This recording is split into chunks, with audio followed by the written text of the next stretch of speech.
Just testing the volume. Hope everyone can hear the words I'm saying.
Don't worry, you didn't miss anything. Okay. I always wondered, what would it be like? And I think we're living in a time that is a taste of that. That we're going about our day to day existence in a world that has gone topsy turvy and where the worst pogrom since the Shoah happened 30 days ago in our modern, technologically advanced, cultured era. And it's hard to fathom. I certainly know that American Jews gathered together at rallies during the period of 1939 until 1945. Maybe not enough. There's a lot of tension about whether or not, we've read about this a lot, learned about this a lot, whether or not the American Jews were willing to pressure the Roosevelt administration or not to do more. Certainly, we have an opportunity next Tuesday to go to Washington to show our unity, show our pride, show our support of Israel, and show the world how important it is for the United States to keep supporting Israel the way it has. So I hope all of you, if you're able to, have plans to join us in Washington with so many other people next Tuesday. It is of critical importance. I spent 4 really impactful days in Israel last week, and I'm going to use tonight as an opportunity to process what I encountered in Israel and share that with you in a way that I couldn't this past Shabbos morning for many reasons. I sat on Thursday evening next to a man named Rabbi Yechiel Wasserman, who was an old-time Yerushalmi, who was talking about his historical perspective on matters. He was in Israel during the 6-Day War, where he was in yeshiva in Yerushalayim. From his perspective, there was a day and a half of fighting, and they turned around and it was over. He fought in Yom Kippur War, and he said, although the Yom Kippur War, of course, there were 2,500 or more karbanos, they were chayalim only. There were no civilians whose lives were lost during the Yom Kippur War. And the society obviously was very upset, but it did not destroy Israel morally. In their worldview, because there's an expectation that in the time of war, it is soldiers, not civilians, who are the casualties, unfortunately. But what happened on Simchas Torah in Eretz Yisrael, Rabbi Wasserman said was he considered to be the worst day in history of the state of Israel, and the worst day in Jewish history since the Shoah. And from what I saw, that is absolutely correct. And I couldn't believe some of the things that I saw.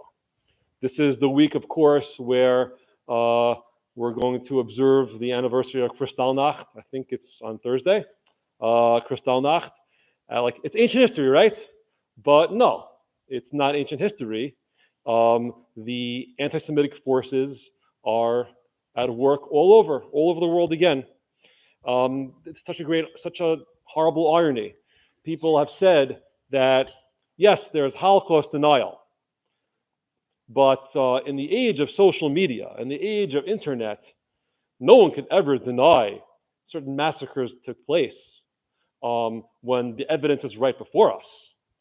But sadly, absolutely, if you hate the Jewish people, and if you are willing to turn a blind eye to hard video evidence, then yes, you are able to deny the most recent day of Holocaust on October 7th. So we're living through some very difficult times. What I want to do is offer testimony tonight about what I saw firsthand in Israel last week, which changed me forever. There's an absolutely fascinating kliyakar on Sefer Bereshis, who reminds us that Hashem gives 3 analogies for the Jewish people to Avram Avinu.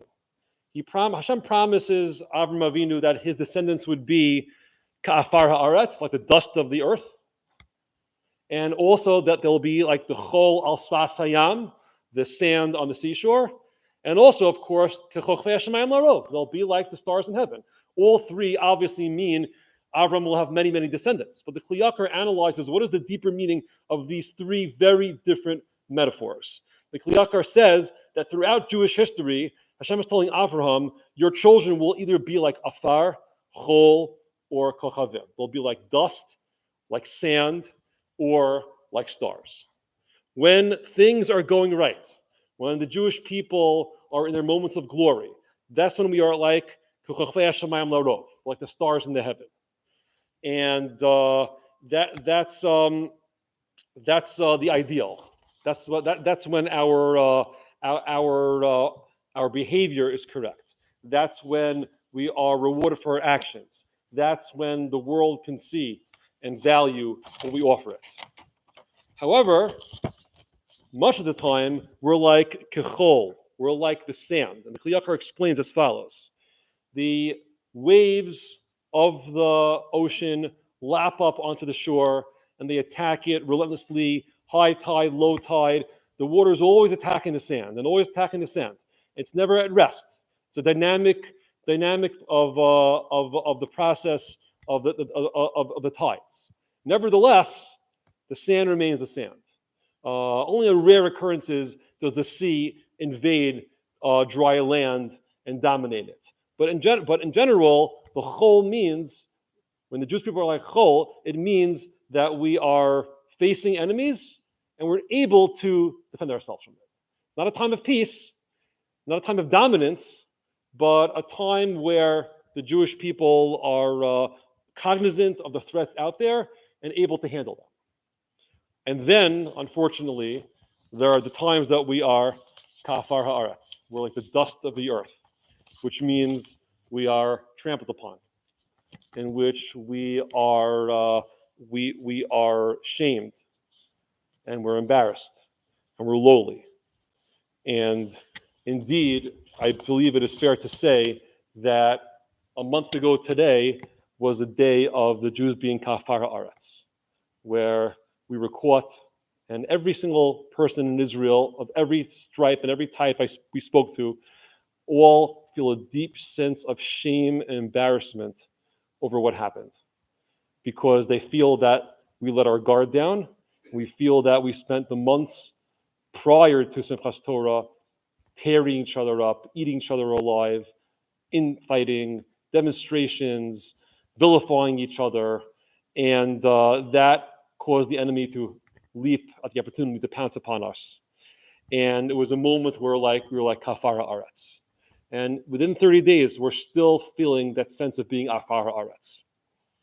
We feel trampled upon, and we feel responsibility for this as well. On Thursday afternoon, I had the opportunity, experience to stand next to a military funeral on Har Herzl in Yerushalayim. Har Herzl has been rather busy in the past 2 weeks. Unfortunately, I think 31 soldiers, their lives were lost in the past 2 weeks of fighting in Gaza, and they're mostly buried on Har Herzl, where the Chaylei Tzahal are buried. So there we were on Thursday afternoon, and we went to be present at the funeral of one of the soldiers who was killed on Wednesday night. Now, as a Kohen, I didn't go near. I kind of stayed outside the area of the burial to an adjacent area, and I just overheard what was happening. There was a loudspeaker. I heard the Chazan singing Kel Maleh. Yishai Ribo sang a song, but he couldn't get through it. He stopped in the middle because he was too broken up. Yishai Ribo has been singing at many military funerals and as a chesed to the family, but he couldn't get through the song. I was crying. It was a horrible scene. And I turned around and I realized that I was standing about, 50 feet from the kever of Theodor Herzl, called Har Herzl. And no one else was there. It was just me and Herzl. Just looking at it, it was a beautiful afternoon. Everyone was in the adjacent cemetery that was active, and I was in this memorial section on our Herzl, and it made me think. It made me very sad. It reminded me, why did Herzl and the early Zionist leaders believe it was important to have a Jewish state, wherever that might be? Because it was an era of anti-Semitism. It was viewed as a solution to Jew hatred, for the Jews to have a state of their own. And we've always said to ourselves, Israel will always be there for us if, God forbid, things get too bad in America or whatever country we live in. And here we were, standing outside a military funeral, a month after, 3 weeks after, over 1,400 Karbanos happened in Israel, in the Jewish state. And by the way, not on any disputed land or territory, on land that no one ever was considered to be not territory from the state of Israel. And it just tore me apart to think about 140, 150 years later, after all, what's happened to us? How could this happen to us? Probably the most difficult experience that I had was last Tuesday night, when we were brought to an army base called Shura, which is about 15 minutes south of Ramla and Lod in central Israel. We were there about 10 o'clock at night. It's an active army base at the headquarters of the Army Rabbinate, and it's also the central processing facility for all military casualties.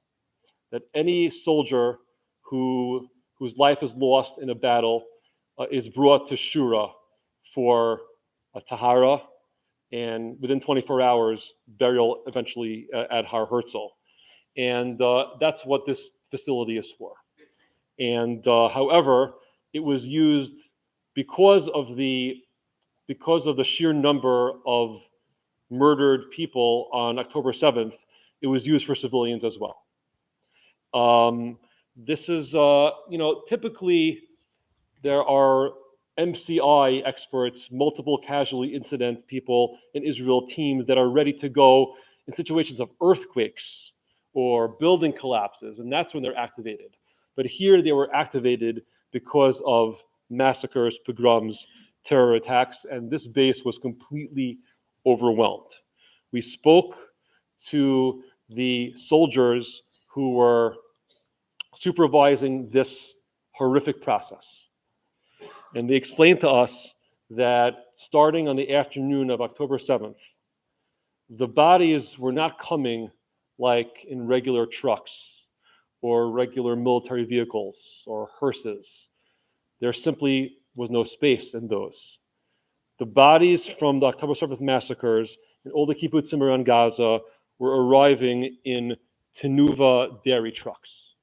There were simply so many bodies they were put in the back of food trucks. And they were describing the eerie sight of all these trucks coming in for processing. Now, usually there's a 24-hour turnaround, but in this situation, it was at least 5 days before they could properly identify and inform families about the loss of their loved ones. The bodies came off the trucks. There weren't enough body bags. They were wrapped in sukkah walls and schach, many of them taken from the communities, the kibbutzim and moshavot, where they were found. They were so unprepared that they just unwrapped sukkah walls and schach to do so. So they brought us to this area, and there were a lot of stretchers around, and at that point, we were told absolutely no pictures. So I have no evidence on camera for what I saw, but you'll have to take my word for it, because it was a horrific sight. We realized that we were standing in an open area with 11 trucks that were freezer trucks. And we realized that in those 11 freezer trucks, and mind you, this is last Tuesday night, this is 3 weeks after Simchas Torah, were all the bodies that they had yet to identify. We saw forensic experts and DNA people, gowns and gas masks and other masks walking over. And they didn't do it for us, but they were opening the doors. And we realized, and we did the math, each truck held about 30 bodies, and there were 11 of them, which means that as of last Tuesday night, there were over 300 unidentified bodies from the massacres. Now, why were they unidentified? Because they were burned to a crisp. And I saw with my own eyes shelves and shelves of black or white body bags of different sizes, child-sized, adult-sized, small enough for an organ, and we were just blown away. We were shaking. We couldn't believe it, and they just and then the smell hit us, and then we realized we were smelling this. Now, even though they were frozen, there was a stench of death in the air, and it reminded me of when I went to Poland, when I was in yeshiva, when I was college age. I did one of those martial living type trips. We went to Auschwitz. We went to different death camps, and there were piles of ashes, and there was a smell, and that smell lodged in my memory, and I smelled that again last Tuesday night, but this time not in Poland, but in the state of Israel. So you're looking at a person who saw 300 body bags last Tuesday night, and bodies that were not yet identified. And they also told us that before the freezer trucks came there, they only had refrigerator trucks. And there, the smell was 100 times worse. But how could this be? I'm standing in Eretz Yisrael. I'm standing in the land of Israel. This is not supposed to happen in Israel, right? This is not the promise that we were given. It was an earth-shattering moment for us, and we were absolutely stunned and appalled and heartbroken. But I guess it was important for me to see, because if you ever thought, never again, if you ever thought that this can't happen in the 21st century, well, guess what? It did. It did. It's out of the Holocaust and out of the pogroms of the Middle Ages. Nothing less. And as we were standing there, the gates opened, and 2 more bodies of Chayalim who were killed that morning came into the base. So if anyone ever tells you this didn't happen, or that Hamas are some version of freedom fighters that were dealing with normal, regular war conditions in which humanitarian concerns are paramount, so you send them to me and I'll disabuse them of that notion. And you can tell them that I had the stench of death on me from standing outside those freezers for 45 minutes last Tuesday night in the worst morgue since the crematoria of Birkenau. So what happened a month ago was absolutely right out of the Shoah, Nazi era. But it happened in Eretz Yisrael, which is just so painful. The next morning, we re-entered the world of the Shoah by going to various kibbutzim that were massacred on October 7th. We met with residents, eyewitnesses to the pogroms, and to me, it felt like I was back in Poland, touring the scene of some type of massacre from the Nazi era. But this time, it was Hebrew words everywhere, and Israeli flags everywhere. It was beyond belief. We were informed by the residents that the reason why some of the massacres were so successful is because they had very detailed maps of every kibbutz provided by the Arab workers who used to work there. They knew exactly where the heads of security at every kibbutz lived. So that was the first person to be attacked. And they also said everyone expected the ground invasion of Gaza, like within a day or two of the mass call-up of reserve troops, but they were simply overwhelmed with the processing of the bodies of these kibbutzim that the ground invasion started a week after they thought it would. They needed soldiers on the ground to deal with all the bodies. So let me show you what happened in two of these kibbutzim. On Wednesday morning, we were in a place called Zikim. Zikim is a kibbutz of 1,000 people on the beach, directly north of the Gaza Strip. It's about 1 kilometer north of Gaza, about a 5 to 7 minute drive. And it's about 50 yards from the beach. And we met now it's been evacuated, it's empty. There are 30 out of the 1,000 residents still there. As we're driving towards Zikim, we realized we were in a war zone. Every intersection, there are roadblocks and barriers and soldiers. There's tanks and different military vehicles driving all over. We were given permission an hour before to go to this place. It was on and off and on and off again. And in Zikim, the terrorists attacked from the sea. They came by boat to Zikim. It's on the beach.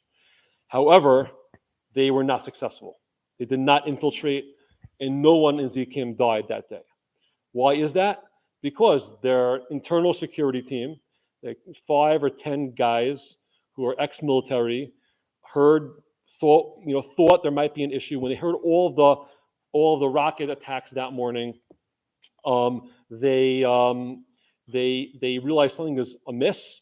They went to the fences. They saw the Mechablim terrorists coming and just shot them. Kept shooting and shooting and shooting, killing some of them, and the rest ran away. And therefore, Baruch Hashem, no one died in Zikim. It could have been an absolute massacre again. And this happened in several communities around Gaza.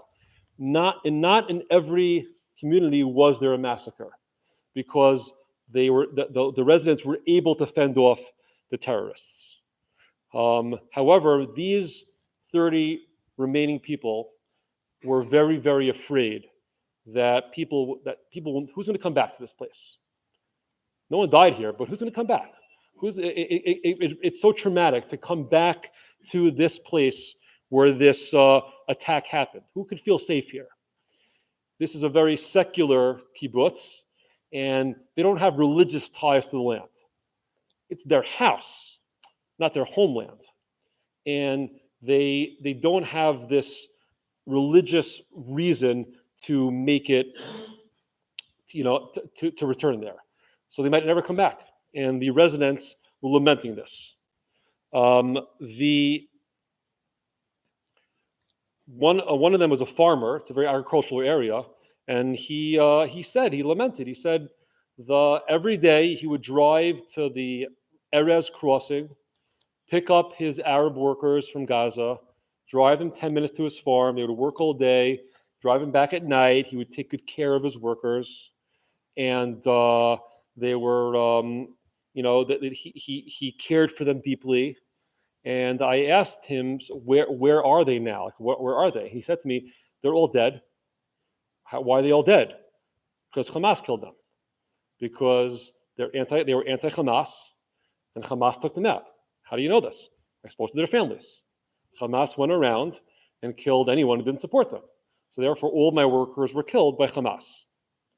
Not every Palestinian is a Hamasnik, but they almost have no chance against Hamas. While we were sitting there, we were reminded that, if there's a rocket, there is the shelter over there. You have 15 seconds to go to the shelter. 15 seconds. We're like 100 yards away from the shelter. So we're all looking around at each other. Okay, which rabbi am I going to be pushing out of the way to get to this shelter? But in my 4 days in Israel, I never experienced a air raid siren. Happened to have been. There was one in Yerushalayim on this past Monday, but I wasn't there. So I've never actually experienced a siren, so I don't know personally what it's like. But all we could hear while we were in Zikim was the constant bombing and bombing and bombing of Gaza by the Israelis and planes overhead. We were right there. From there, we went to Ofakim. Ofakim is a much larger kibbutz, settlement, whatever it's called. It's around 60,000 residents, economically mixed. And there, as we know, the terrorists did manage to penetrate in Ofakim. Everyone tells the same story. 6:30 a.m., Simchas Torah morning, they're awoken by rocket after rocket after rocket, more than usual. And they realized that the rockets were designed to get everyone out of their house, running to shelters, so that the terrorists can mow them down. So 3 white trucks pull up to Ofakim, each full of heavily armed terrorists with so much ammunition, and they're all dressed like IDF soldiers. They're wearing the uniforms of Tzahal. So, what do they do in Ofakim? People were walking to shul and waved to them. Oh, Chayalei Tzahal. There's always Chayalim who come to offer extra protection. So they were greeted, but they just went from door to door. They rang doorbells and opened them and just opened fire. Ofakim is where that famous story of the lady who baked cookies for the terrorists took place. Why did she let them into her house? Because they were dressed like Chayalei Tzahal. She let them in. I stood next to the house. I was right there. She let them in. And then within about 10 seconds, she realized these are not Chayalei Tzahal. They don't talk like them. They don't look like them. And she kept her composure and realized that she would just appeal to their stomachs, and it worked until a drone came and started killing them from outside. According to the people we spoke to in Ofakim, there were 3 trucks. One truck was the leader, was the masterminds of that particular attack, and the rest were lower-level Hamasniks. Now we met with this woman whose brother was killed, but who had shot the leader of the entire attack. Once he had been neutralized, it all fell apart. There was no leadership. They were going from house to house and trying to kill people, but there was no organization. And they were able to be overwhelmed. But not before 44 residents of Ofakim were murdered in a 3-block radius. We went on a walking tour of this pogrom, from house to house to house, the bullet holes. And we had a tour guide who was the sister of this hero, who he and his son were both killed, leaving a wife and 4 other children, one of whose bar mitzvah is going to be on Hanukkah, Shabbos Hanukkah. And in that yard, that's where that person died, and that's where that terrorist was killed. And in Ofakim, there were no beheadings or burnings of bodies like in Be'eri and Nachal Oz. So I didn't see bloodstains. I saw some. There were some burned buildings, and I saw lots of bullet holes. But what most affected me is that we walked from house to house, and in the street were people crying. 70% of Ofakim, they just left. They're in a hotel somewhere. 30% stayed, and those that stayed were they were still sitting Shiva. So every 4th house, imagine you're walking around Highland Park, and every 4th house is a Shiva house. How do you know it's a Shiva house? Because they have it down to a sign. There's a big white tent in front of it. There's a big Israeli flag. Of course, there's the sign, or the picture of the person who was killed. And you're just walking down the street, and house to house to house. And there's people crying in the streets. At the same time, there was the municipality was sending an ice cream truck around just to give out free ice cream and ices to all the kids they saw. There were kids on bicycles and scooters playing in the street. There were people crying. There's the ice cream truck with its jingle. It was not real. It was an overwhelming sight. They're trying to have some normalcy inside this scene. And there were still Shiva houses last week. So and this is just one of the dozen or so communities that suffered this fate. We sat in the home of one woman who lost her husband and son. She couldn't talk. She sat like a stone, and we just sat and kind of stared. And we didn't know what to say because we had no words and she had no words. So we eventually just left. She knew that we were there for her, but she was in no way to talk. There's no words yet. It was too soon, too raw. However, even though this felt like a Holocaust trip for 4 days, there were also many, many points of light. There was also a lot of positive happening, and I would be remiss if I don't share with you the greatness of what I saw in Israel last week as well. There's a universal acknowledgement that it could have been far worse. Israel was spared much worse. The original plan, as you know, as it has become more public now, was for this to have been on the Leil HaSeder. The original plan was going to be Pesach night. It was also going to be on two fronts. It was going to be the Hezbollah from the north and Hamas from the south. But that coordination fell apart, thank God. And additionally, there would have been in multiple fronts. Additionally, there were many heroic acts. Originally, the Hamas, their goal was to get to Hebron, which would culminate in a massacre of the Jews in Hebron. They never made it there, of course. Why not? Because of all the heroes, because of all the soldiers and civilians who ran to their cars, grabbed their guns, and just raced to the scene of the attacks and mowed down as many terrorists as they could. So many terrorists were killed by heroes. They simply did not advance past, let's say, 10 kilometers of Gaza. They did horrific things where they were, but the original plan was to go much deeper into Israel, which they did not. It was due to lots of heroism. The attitude of the Israelis is beyond belief positive and grateful. They're in pain, they're in fear, but they have such a deep connection to each other and such love for each other in a way that I've never, ever experienced.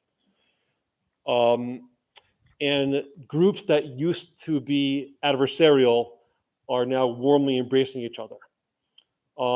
One group of kibbutzniks not kibbutzniks, there's a group of evacuees from Sderot, which is a heavily Dati Leumi area. Lots of religious Zionists live in Sderot, and some of them ended up in hotels in Herzliya. And one of the Sderot rabbis told us on the first day, when they got to Herzliya, they were very, very concerned. Because what happened in Israel for the 5 months prior to Simchas Torah? Herzliya is symbolic of leftists, anti-Netanyahu forces. Herzliya is symbolic of people who cast aspersions on the Dati community. They were so worried. How would they be treated by the residents of Herzliya when they got there after fleeing Sderot, which is completely empty right now? And it turns out they were pleasantly surprised that all of these people who would stand at Hafganot against them and against what they perceived as their cause were running to them with food and clothing and toys and games, entertainment. Okay, meaning that society is creating many, many bridges. Those who were standing on opposite sides 100% feel they are on the same side. On Wednesday night, we had the opportunity to go to a different army base called Tse'elim, which is near Beersheba. And in Tse'elim, that's where we had this great interaction with Chayalim and Rav Rimon. He was giving out, different tefillot, and we were dancing with the Chayalim and giving out letters to them. It was a beautiful, beautiful event. Maybe some of you saw pictures or videos of it. The barbecue for the Chayalim was sponsored by the family of a soldier who was killed on October 7th. His name was Yishai Fitosi. And his mother and his father and his sister and his brother were there. And they said, we want to celebrate our lost relative, and in honor of him, we're sponsoring this barbecue for like 400 soldiers. His mother got up before the meal was served and told us some beautiful things about her son, Yishai. They gave out these like bumper sticker things, his hashtag Vayita Ach Sameach, which I realized afterwards is Ach Aleph Chet, like be a happy brother, because Yishai Pitosi was all about unity and all about simcha and all about loving. He was a very happy person, and they wanted to share that simcha with all these other soldiers, so they sponsored this barbecue. And then Yishai's mother said that we had a moment of nevuah when our son was born. We named him Yishai 20 years ago because we like the name Yishai. But only now do we realize what Yishai stands for. Yud Shin Yud stands for Yachad Shiftei Yisrael. Yachad Shiftei Yisrael. The Jewish people are united. That's what we want our son to be remembered as. That he was a young man who united Jews with each other, who embraced all Jews, brought them close, brought smiles to their faces. And that's why we're sponsoring this meal for you tonight. I was so touched by that. I was so amazed by the ability of this bereaved mother to get up in front of this group and just talk about her son that way. And she was spreading her son's love that night to soldiers who didn't even know him. And I feel like that's happening all over Israel. It's a sense of Yachad Shiftei Yisrael, an absolutely remarkable turn of events, one that is long overdue, and one that you feel when you show up there, everywhere you go. Israel is very different now. Rav Asher Weiss cited the pasuk in Yeshayahu, Perik Nun Dalid, to give a little perspective on what happened 30 days ago today. Pasuk says, "Berega katon azavtich, uverachamim gdolim akabsech." For a little while I forsook you, but with vast love I will bring you back. B'shetzef ketzef histarti panai, rega mimech, uvechesed olam richamtich, amar goelech Hashem. In slight anger, for a moment, I hid my face from you. But with kindness everlasting, I will take you back in love, says Hashem, your Redeemer. What happened a month ago, says Rav Asher Weiss, was a moment of Hester Panim. It was a day when God hid his face from the Jewish people for whatever reason. We can't comprehend it. The Rega Katon, it was a day of one moment where I forsook you. Shetzef ketzef istarti panai. In slight anger, for a moment, I hid my face from you. What comes after Hester Panim? Everything that we're seeing right now. Berachamim gedolim akabsech. Bechesed olam richamtich. We're seeing the compassion of the Jewish people for each other, and we're confident that the hiding of God's face will soon be eclipsed by this overpowering Rachamim of Hashem. That's what we daven for. That's what we hope for. That's what we're obsessed with. We just need it desperately. We don't want any more Hester Panim. We don't want the skies darkened anymore or the streets blooded anymore, but what happened a month ago. So may we go from the promise of the dust, Afar Aretz, as the Kli Yakar said, to the sand, to the stars. We shouldn't be satisfied with just sand, where we have enemies lapping up on our shores. We have to aim for the stars. So therefore, we cry out to Hashem for mercy, and we have to take it upon ourselves as individuals and as a community to double down on being part of Am Yisrael. if you have the opportunity to go to Israel now, soon, I promise you, you will feel that love and energy in the streets. It's impossible to miss. It's impossible to miss this Yachad Shifti Israel. It was inspiring to me to see. I was grateful to see it. It was a comfort for me to see it after everything else I saw. And I want to convey to you that what's happening now in Eretz Israel is this very, very delicate and difficult amalgamation of emotions. It's the pain and the fear and the suffering, but such immense pride and love and unity that it has never ever experienced. May it continue, and when we all continue to feel that unity and that care and affection for each other. Thank you for joining us tonight. We will continue now with a recitation of a Kel Mole for all those whose lives were taken a month ago. Please rise at this time, and we're going to ask Rabbi Schwarzberg to recite the Kel Mole.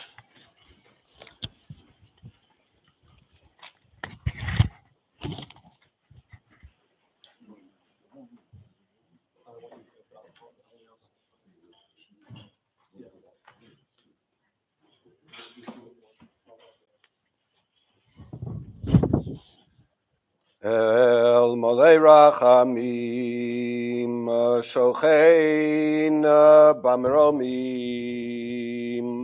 Hamitzei Menucha Nechona Al Kanfei Hashchina B'Malos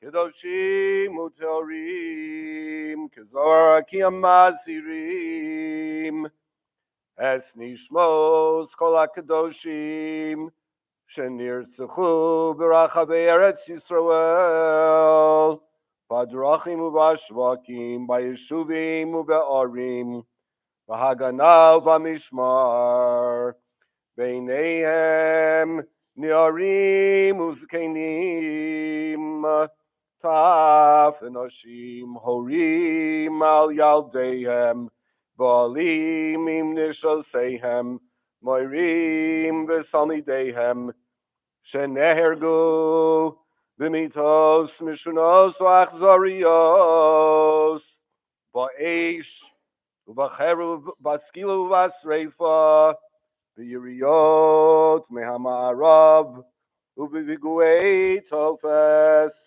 al yedei pirei adam habaim, V'nashlenu mi'artzeinu la'akich yedeinu Eretz al tichasi damam V'al yihi makom lezakosam Ad asher yashkif Adonai mishamayim V'yachus alamo artso v'nachalaso Zechusam tamod l'Yisrael u'l'artso Vikuyam banu akasuv harninu goyim amokidam avodav yikom v'nakam Yoshiv litzara v'chiper admoso amo Lachein bal rachamim yasreim b'seiser kinafav lo lamim V'yitzor v'yisrachayim es nishmoseihem Bigan Eden Tehei Menuchasam V'yanuchu v'shalom al mishkavam V'nomar amein. We will now recite 2 chapters of Tehillim for Chaylei Tzahal and for the hostages. We'll do Kuf Lamed 130 and then Kuf Mem Beis 142.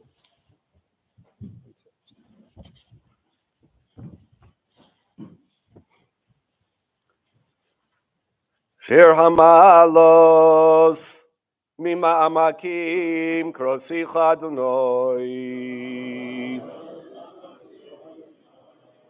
Adonai shima v'koli tiyenu aznecha kashuvos lekol tachanunoi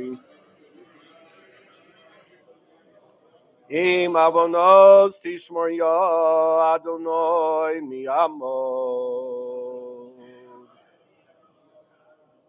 Ki imecha aslicha leman tivorei. Ki visi Adonai ki v'sa nafshi v'lidvaro ochalti. Nafshi l'Adonai mi shomrim laboker shomrim laboker. Yachel Yisrael el Adonai ki Adonai hachesed v'harbei mofedus. Vehu yiftes Yisrael mikol avonosav. Maskil David biyoso b'amara tefillah. Koli el Adonai ezak, Koli el Adonai ezchanon. Eshpoch lefonav sichi, Sorasi lefonav agid. V'hisatei folai ruchi, Ve'ata yodat nisivasi, Baruch zu alech tamu pachli.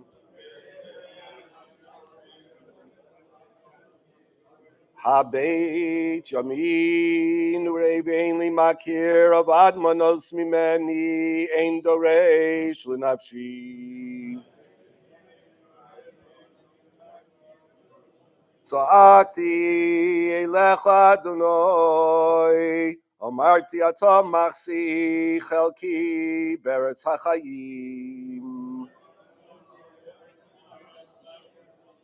Hakshiva el rinosi ki dalosi miod atzileni mirod fai ki amsu mimeni.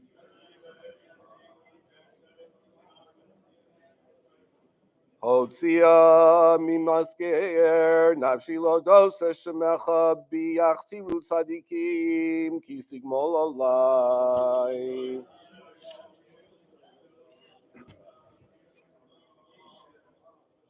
Mishaberach Avosenu Avron Yaakov, Yovarech Es Chayleisu Agonal Yisrael. Haomdim al Mishmar, Tzenu Borei Eloheinu Migvul HalabononVad Midbar Mitzrayim. Umin Hayam Agadol Alavo Arva V'Yavashav Ba'avir V'Yam. Yitein Adonai Yasayvenu Akomim Aleinu Nigafim Lifnehem. Hakadosh Baruch Hu Yishmor V'Yatzil Es Chayolenu Mikol Sor V'Tzukol Mikol Negel Machala. V'yishlach bracha v'aslacha b'chol ma'aseh yedeihem. Yad ber sonenu tachteihem v'yatrim b'cheser Yeshua v'ateres nitzachon. V'kuyam bohem ha'kasuv. Ki Adonai Elohechem ha'olechim lachem. V'ilachem lachem imoyveichem lo shi'asem v'nomar amen. Misha berach Avosenu Avram Yaakov Yosef Moshe v'Aaron David u'Shlomo. Hu Yavarech v'Yishmor v'Yinsor es ne'edoreitz v'agonal Yisrael v'es ha'shvuyim b'sol sha'arachenu beis Yisrael hanesunim b'saro b'shivya v'avur sha'kahal mispa'alel b'avuram HaKadosh Baruch Hu yimalei rachamim aleim v'yotziim me'choshech v'tzal maves u'mososeyem inoteik u'mimitzukoseim yoshiem V'yeshiva meira lechek mishpachoseyem Yodul Adonai chasav v'niflosov l'pnei adam v'kuyam bohem mikro shekasuv Uvduyei Adonai yeshuvunu v'os yom berino v'samachto olam al-rasham Sasom v'simcha yasigu v'nasu Yagon v'anacha v'nomar amen Achenu kol beis Yisrael All days Yisrael, all days Yisrael, Anisurim Atzara, Atzara Uvashia, Aodim Lekayot, Lekayot,